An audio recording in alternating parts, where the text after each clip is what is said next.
Good evening, my name is Garrett and welcome to The Last Call. Tonight's final drink is from Black Market Spirits. This is their Cleo gin, coming in at a 46% ABV. Now, for full disclosure, I reached out to Black Market Spirits. They were kind enough to send over this bottle for us to sample and to review, so just keeping that transparency going. So Black Market Spirits is based out of California, and they do a lot of amazing work out there, a lot of in-house made things with copper pot stills. And I've loved everything they've sent me to review, and it's just been such a pleasure of seeing a distiller that wants to paint outside the lines for themselves. And so far, they've been batting so freaking well with that. So this bottle here is actually named after Cleo Legoid, which I'm sure I pronounced her last name incorrectly, so I apologize.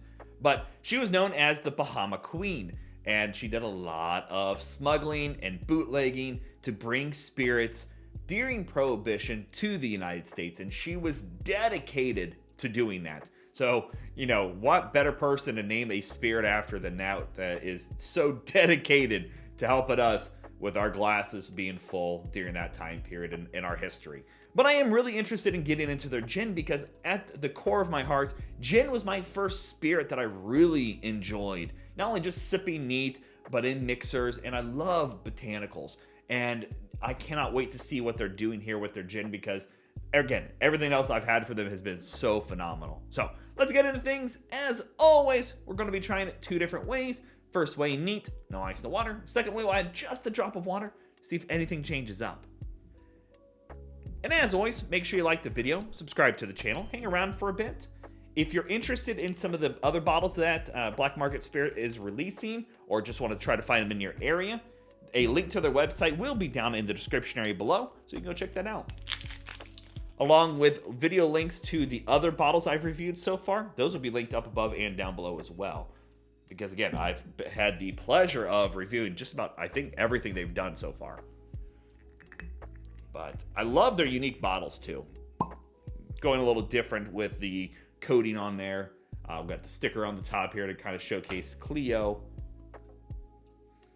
But I had their, more recently, I did their botanical, it's called Cleo. It's almost like a botanical vodka that was done with hemp seed. Blew me out of the water. I didn't know what to expect, and it was such a great experience. But they definitely, and they also have a Fernet. And so if those two are leading me up to believe that this is going to be a good, solid sip, I'm excited. Because they got their botanical and spice game to a point. Nice, clear looking gin. Nothing to complain about there. So, let's go for notes. Oh, yeah. Beautiful, beautiful juniper. I love juniper. I really, truly do. When Starbucks did it was a couple years back, they did a juniper coffee. I loved it. I know nobody else liked it. I was probably the 0.5% that did. Got a nice layer of peppercorns going on. It actually is almost fur-like a fir tree. A little bit of spearmint going on. No ABV, nothing harsh. And again, going at 46%, that's kind of uncommon. We see a lot of craft gins go right at the floor at 40%. So honestly, to go up to 46 is always a pleasure in my eyes. Nice herbal layer going on. Bit of, calamine? There's like a calamine note in there. And there's just a little bit of a sweet fruit note. Almost like a dark orange. I think on the bottle they say it's like blood orange, and I would agree with that. It's got a deeper, not as bright, shiny as a standard orange, but a darker, richer, heavier orange note. But that is a beautiful smelling gin. Let's go for a taste. Yeah. Very earthy. Spice forward, definitely, too. Wow. Spearmint. You definitely get the spearmint on the taste. The earthiness really threw me for a loop there. Because it's like the best thing I can describe is going out after the rain. And, we have pine trees around me. I wouldn't say pine, but kind of that woodsy, almost damp earth kind of just is all around you.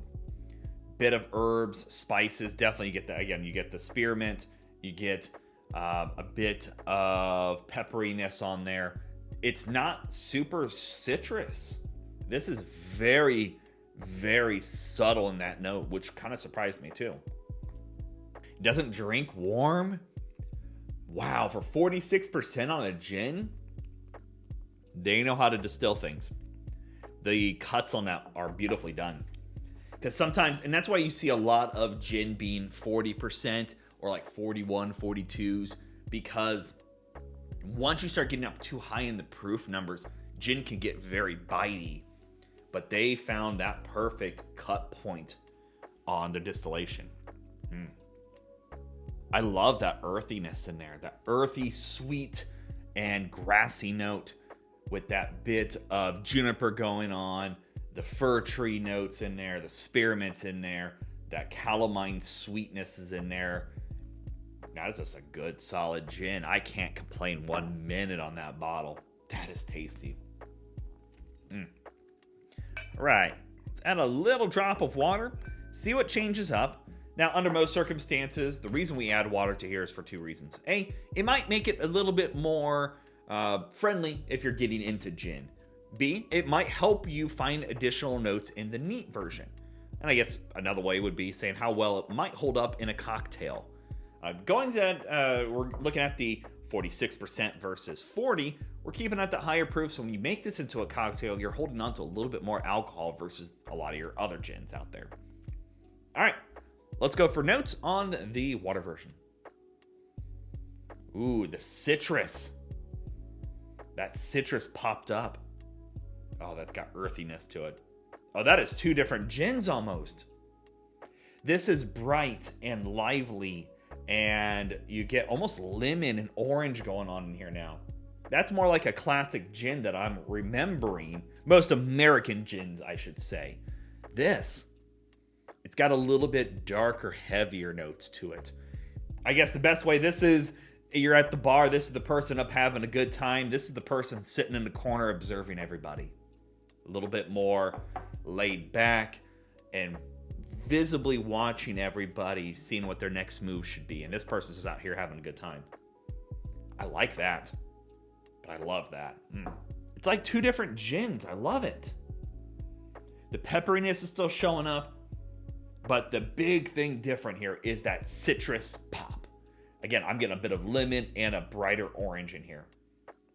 The calamine's still showing up. That bit of spearmint is kind of there. The fir has been pulled back a bit. And the juniper is still there, but it is dialed back a couple percentages. Let's go for a sip.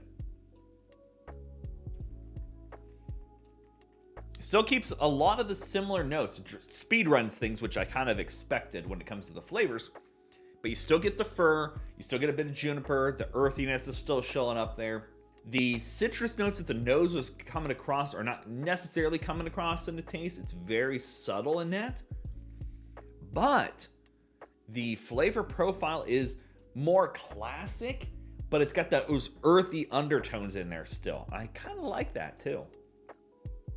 Nothing harsh, no ABV, no off notes.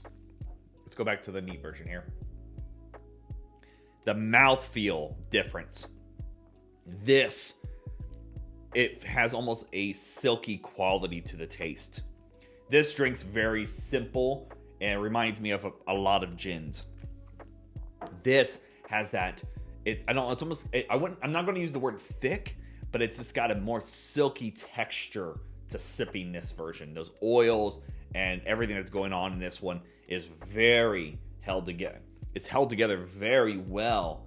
The oils and everything that's in the neat version are holding everybody together very well here. Where this version, they're just going a little bit more simple, a little bit more straightforward, and the speed runs those flavors. As always, it doesn't matter what you drink or how you drink it, as long as you enjoy it. This is where it's at.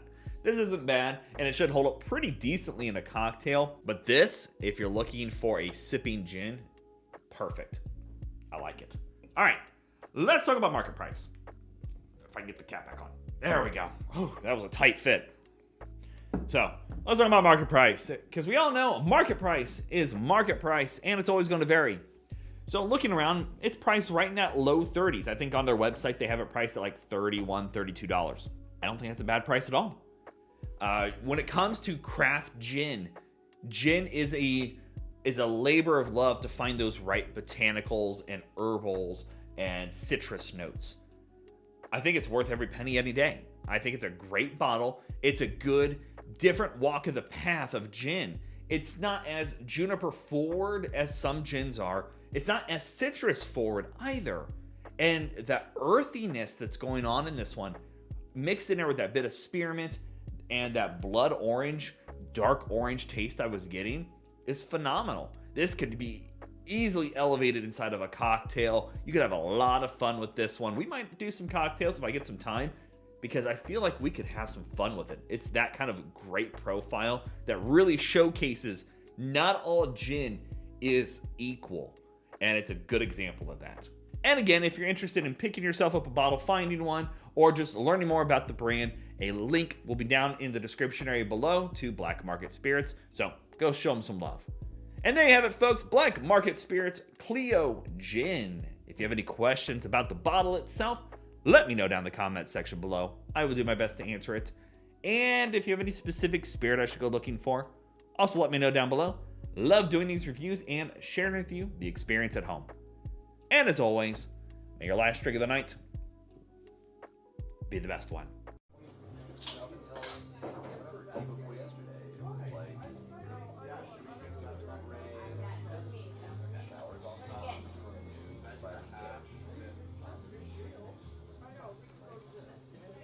You know, I really like it might